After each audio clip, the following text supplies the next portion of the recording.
6 years ago, my life completely fell apart inside a small apartment in Memphis, a place where I once believed family love would never change. My name is Meredith Foster. Now 25, a woman who has learned how to stand back up after the most painful fall of her life. Back then, I was just a young dreamer, but everything shattered the moment my parents decided to kick me out of the house to please my sister simply because she couldn't stand the sight of my face. "You're making her uncomfortable every day," they said coldly as they handed me a suitcase. And my sister's words still echo in my mind. "I don't want her here." Those words felt like a knife cutting through everything I believed about family. I left with nothing but a few clothes and a burning determination to prove they were wrong for abandoning me. Time passed and everything changed. Today, I live in Portland, Oregon, and I'm the owner of a $7.5 million mansion, the result of years of hard work, sleepless nights, and relentless determination. But then, out of nowhere, my parents called, not to apologize, not to make amends. No, they wanted something from me. They heard about the mansion, and suddenly I was worth their attention again. In every word they spoke, my sister's presence still lingered, her jealousy and selfishness still pulling the strings like before. Now they say they're coming to Portland, hoping to get a piece of what I built with my own hands. But what they don't realize is that I am no longer the weak girl they once threw away. Before we continue, comment below with the time and place you're watching this from. I truly want to see how far my story has reached. Growing up in Memphis, our family seemed tight-knit to outsiders, but inside our modest apartment, I always lived in my sister's shadow. In my early 20s, I watched her shine. Her sharp wit and striking looks won everyone over, from neighbors to teachers. She was the one who could do no wrong, while I scrambled to keep up my efforts barely noticed. I didn't mind at first.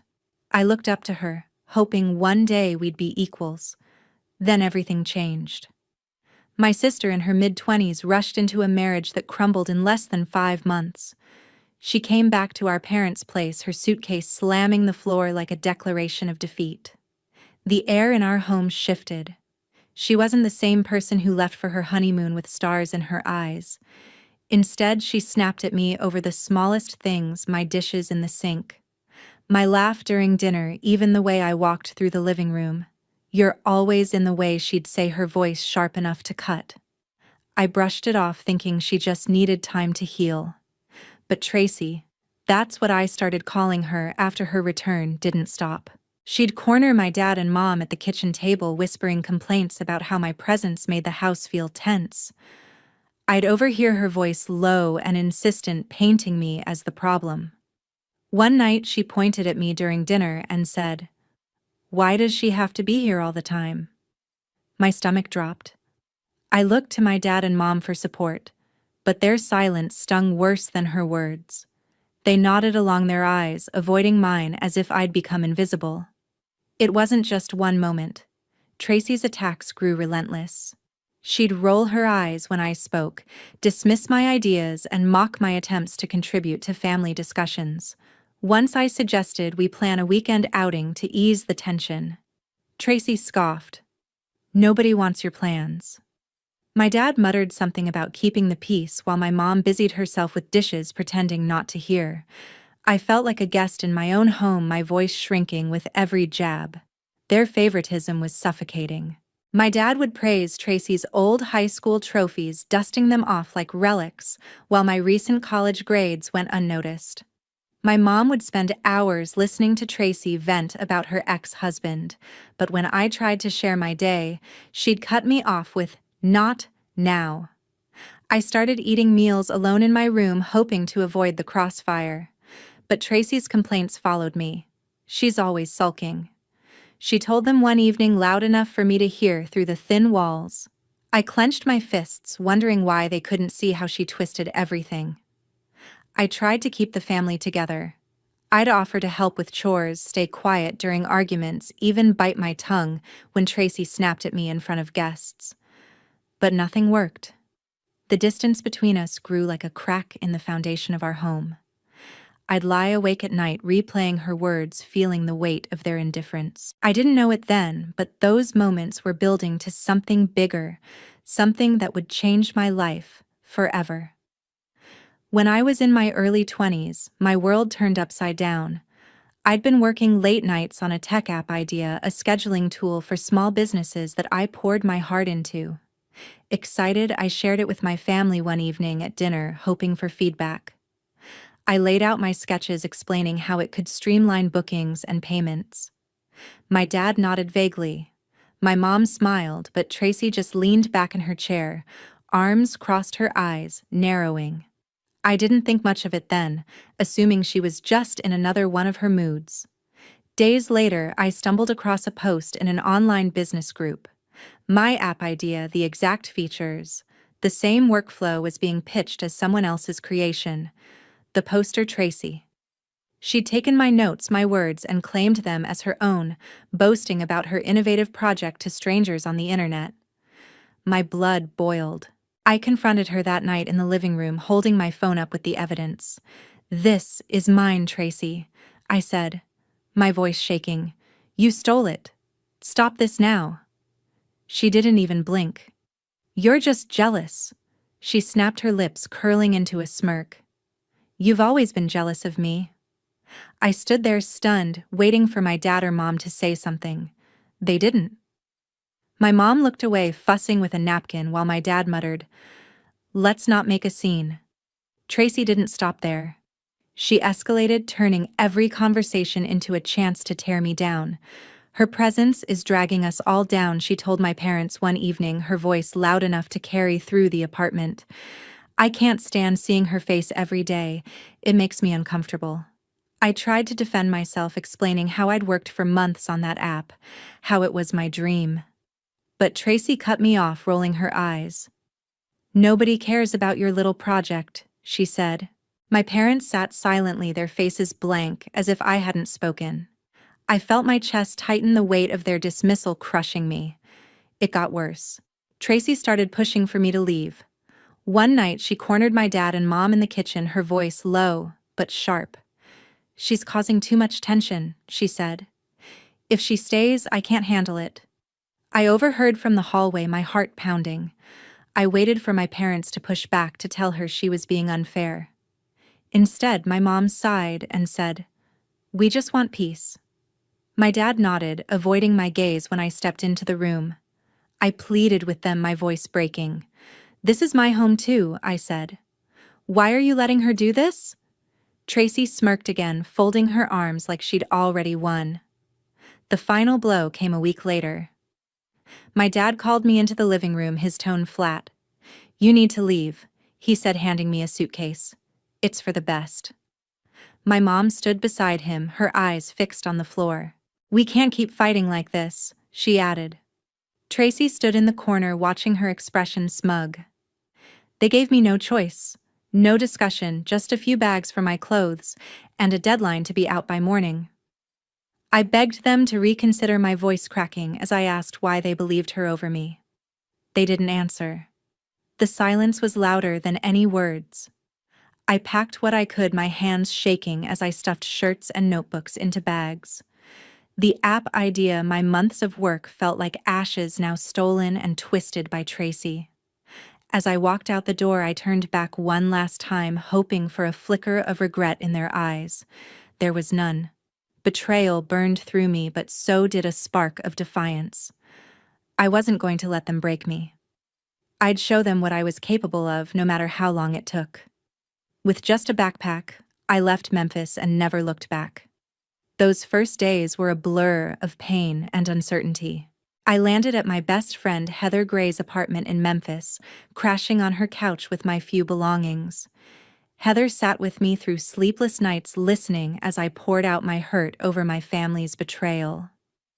"You're stronger than this," she told me, her voice steady. "They don't get to define you." Her words were a lifeline, pulling me back from despair. She helped me pack my things and plan my next steps, reminding me I wasn't alone. But I knew I couldn't stay long. Memphis held too many ghosts. A week later, I moved to Chattanooga, Tennessee to live with my uncle Kenneth. He welcomed me like a daughter opening his home without hesitation. "This is your fresh start," he said, handing me a key to his guest room. His kindness gave me a foundation to rebuild. I enrolled in a community college that fall diving into computer science with a hunger to prove myself. My first year was grueling, balancing classes, part-time jobs, and the weight of starting over. I spent nights studying code, determined to turn my ideas into something real. Kenneth cheered me on cooking dinner when I was too tired to eat, telling me I had a spark he'd always seen. That first year, I threw myself into my studies.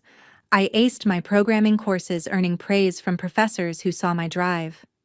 I started sketching out a new app, one that built on the idea Tracy had stolen, but made it better, more intuitive, more powerful. It was a scheduling platform for freelancers with features to track payments and client feedback. I worked in the college library until closing my laptop screen glowing with lines of code. By the end of that year, I had a working prototype, rough but promising. Over the next 4 years, I poured everything into that app. I transferred to a university in Chattanooga, majoring in information technology. My days were a cycle of classes, coding, and pitching my idea to local entrepreneurs. I faced rejection after rejection. Investors called my app too niche or doubted my experience.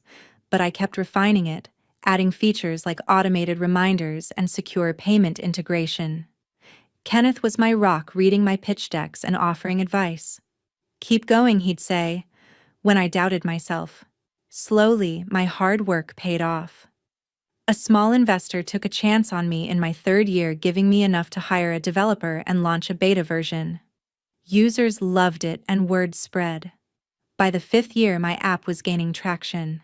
Freelancers across Tennessee were using it, and I expanded it to handle larger teams. I graduated with honors, but I didn't stop there. I founded a startup, pouring my savings into marketing and hiring a small team. We worked out of a cramped office, fueled by coffee and ambition.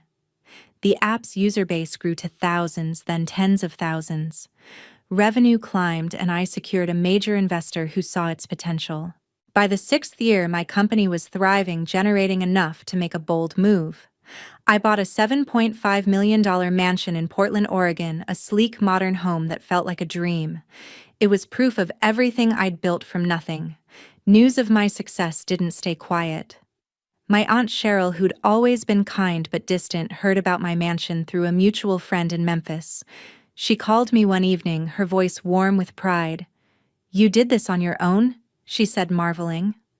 I told her about my journey, from those dark days on Heather's couch to the long nights coding in Chattanooga.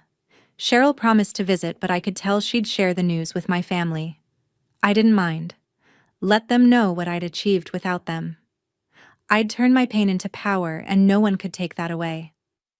One quiet morning in Portland, my phone rang with a Memphis number. I froze, staring at the screen. It was my mom. Her voice came through sugary sweet, congratulating me on my success.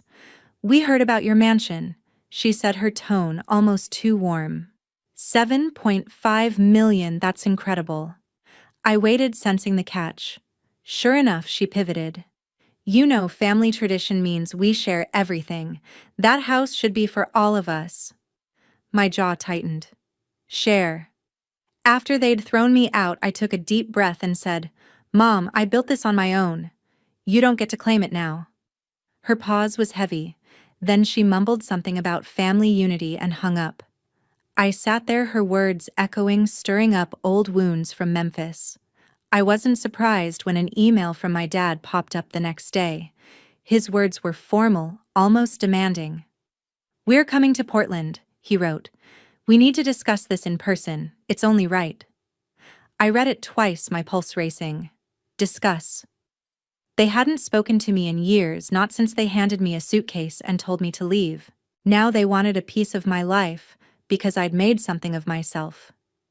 The audacity burned. I wanted to ignore it, to delete the email and move on. But a part of me needed to face them, to lay bare the truth they'd ignored for so long. Anger coursed through me, but I didn't let it take over. I decided to meet them, not for their sake, but for mine. I needed to close this chapter to say what I'd held back all those years. I wasn't the scared girl they'd dismissed anymore. I'd built a company, a home, a life without them. Facing them would be my way of proving that not just to them, but to myself. I called Kenneth my uncle, who'd been my anchor since Chattanooga. I told him about my mom's call and my dad's email.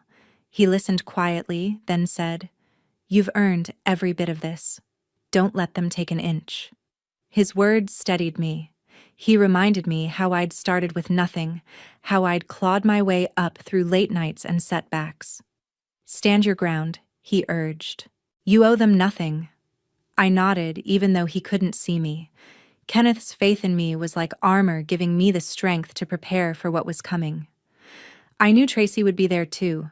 She was always the one pulling the strings, the one who'd turn my parents against me. Her name alone sparked a mix of fury and resolve.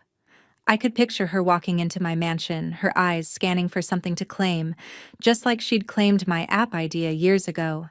But this time, I wasn't defenseless. I spent the next few days preparing, mentally replaying what I'd say. I wrote down key points: how they'd chosen her over me, how I'd survived their betrayal, how I'd built everything despite them. I wasn't going to let them rewrite the past. By the time I hung up with Kenneth, my mind was set. This meeting wasn't about reconciliation. It was about standing up for the life I'd created.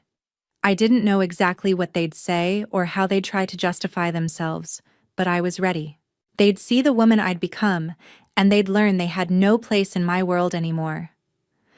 A week later, a car pulled up outside my Portland mansion. My dad, my mom, and Tracy stepped out, their faces a mix of forced smiles and entitlement. They walked through the front door like they owned the place. My dad's eyes scanning the high ceilings, my mom clutching her purse, and Tracy trailing behind with a smug tilt to her chin. I stood in the foyer, Kenneth by my side, my heart pounding, but my resolve firm. They didn't greet me, didn't ask how I was, they just launched into their agenda. My mom spoke first, her voice syrupy but sharp. "This house is stunning," she said, gesturing around. "But you owe us, you know. We raised you, gave you everything. It's only fair we share this." I clenched my fists, her words slicing through me. Owe them. After they'd sided with Tracy and thrown me out, I shook my head, keeping my voice steady. "You gave me nothing but a suitcase and a deadline," I said. "This is mine." My mom's smile faltered, but she pressed on, insisting family meant splitting everything equally. I'd had enough. I stepped forward, looking straight at Tracy. "Let's talk about what you did," I said, my voice cutting through the tension. "You stole my app idea, posted it online as your own, and then convinced them to kick me out because I was uncomfortable to have around." Tracy's face twisted, but I kept going. "You manipulated them, turned them against me, and they believed every lie." My dad shifted uncomfortably, his eyes darting to my mom, who looked away. Tracy opened her mouth, but I wasn't done. Before the meeting, my Aunt Cheryl had texted me screenshots from that online business group. They showed Tracy's posts claiming my app idea as hers, and messages where she trashed me, calling me lazy and jealous to justify her actions. I held up my phone, showing the evidence to my parents. "Here's the truth," I said, scrolling through the messages. "She lied about me to strangers, and you bought it without a second thought." My mom's face paled and my dad's jaw tightened, but they said nothing. The silence was deafening. Kenneth stepped in, his voice calm but firm. "You've got no right to be here," he told them, his eyes locked on my dad. "She built this life without you. It's time for you to leave." His support grounded me, reminding me I wasn't alone. My dad tried to interrupt, mumbling about family loyalty, but Kenneth cut him off. "Loyalty? You chose Tracy over her," he said, pointing at me. "You don't get to walk in now and demand anything." Tracy finally spoke, her voice shrill. "You're blowing this out of proportion," she said, tossing her hair. "I didn't steal anything. You were always dramatic, making things up to get attention." I stared at her, incredulous. Even now, with proof in my hands, she wouldn't admit it. I took a deep breath, my voice steady as steel. "You're not my family anymore," I said, looking at all three of them. "You lost that right when you threw me out. Get out of my house." Tracy's smirk vanished, and my parents exchanged uneasy glances, but I stood firm, pointing to the door. Days after the confrontation, Cheryl texted me from Memphis. Her message was brief but urgent. Tracy was spreading lies, telling everyone I was selfish for refusing to share my wealth with the family. She'd been talking to relatives, painting me as cold and ungrateful, claiming I'd turn my back on them for money. My stomach churned reading those words. Even after everything, Tracy was still twisting the narrative to make herself the victim. I wasn't surprised, but the sting of her betrayal cut deep. Cheryl called me that evening, her voice heavy with doubt. "I heard Tracy's side," she said, "but something doesn't add up. Tell me what really happened." I took a deep breath, grateful for her willingness to listen. I laid out the whole story: how Tracy stole my app idea years ago, posted it online as her own, and convinced my parents to kick me out when I called her out.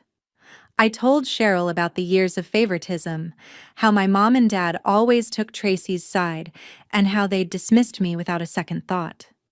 Cheryl listened in silence, her occasional sighs telling me she was piecing it together. I sent her the screenshots she'd shared before, the ones from the online business group, where Tracy had claimed my work and smeared my name. "This isn't just about the house," I told her. "It's about years of lies and manipulation." Cheryl promised to get to the bottom of it. She sounded angry, not at me, but at the family she'd trusted to tell the truth. I hung up, feeling lighter, like I'd finally handed the burden to someone who cared. Cheryl didn't waste time. She forwarded those screenshots to our extended family, along with a detailed message explaining how Tracy had lied about me and how my parents had enabled her.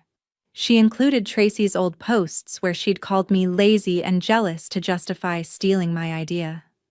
The evidence was undeniable. Relatives who'd once believed Tracy's stories started reaching out to Cheryl, shocked and apologetic.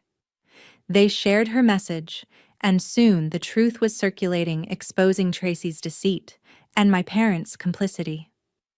My mom and dad tried to defend themselves, claiming they'd acted in the family's best interest, but their words fell flat against the proof. The fallout was swift. Family members turned their backs on Tracy, my mom and my dad. Cousins unfollowed them on social media, aunts stopped inviting them to gatherings, and even close friends distanced themselves. My dad's reputation, once propped up by his charming stories, crumbled. My mom, who'd always leaned on her image as a nurturing parent, faced whispers of neglect. Tracy, the loudest of them all, became a pariah, her lies unraveling in front of everyone who'd once admired her. I didn't gloat, but I felt a quiet satisfaction knowing the truth had finally caught up with them. Then Heather texted me her message, a surprise. She'd heard from mutual friends in Memphis that Tracy had been bad-mouthing me to them years ago, long before the confrontation. "She told everyone you were unstable, that you caused all the family drama," Heather wrote. I didn't know how bad it was back then. Her words added another layer to Tracy's betrayal, confirming she'd been working against me even in circles I thought were safe. I thanked Heather for letting me know, feeling a mix of anger and vindication. The truth was out, and it was reshaping everything. Months later, I stood in my Portland home, finally at peace. I had cut off all contact with my dad, my mom, and Tracy. Their numbers were blocked, their emails filtered to spam. I didn't hate them, but I no longer needed their presence in my life. The weight of their betrayal had lifted, replaced by a clarity that came from choosing myself. I didn't owe them explanations or second chances, not after everything they'd done. My focus turned to my new life in Portland. My company was thriving, with new features for the app rolling out and a growing team that felt like family. I spent evenings networking with local entrepreneurs, building connections that were genuine, not tainted by past hurts. I joined a mentorship program guiding young coders who reminded me of my younger self, full of dreams but lacking support. Every step forward felt like a victory, not just for me, but for the person I'd fought to become. Kenneth became my rock, visiting me often from Chattanooga. He'd show up with his warm laugh, bringing stories and advice that kept me grounded. "You've built something real," he told me during one visit, his eyes shining with pride. "No one can take that away." His words stayed with me, a reminder that family isn't just blood, it's the people who show up when you need them most. We'd sit over coffee talking about my plans for the company or his latest adventures, and I felt a sense of belonging I'd never had with my parents. I heard through Cheryl about the fallout back in Memphis. Tracy was working a low-paying retail job, her social circle reduced to almost nothing. Her lies had caught up with her, and the relatives who once admired her now kept their distance.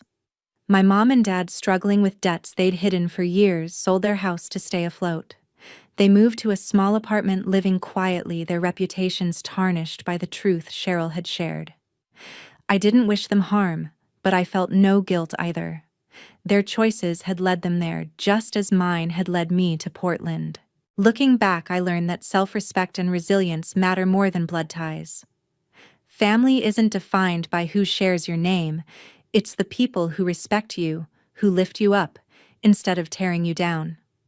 I'd spent years chasing approval from those who'd never give it, but I'd found strength in walking away.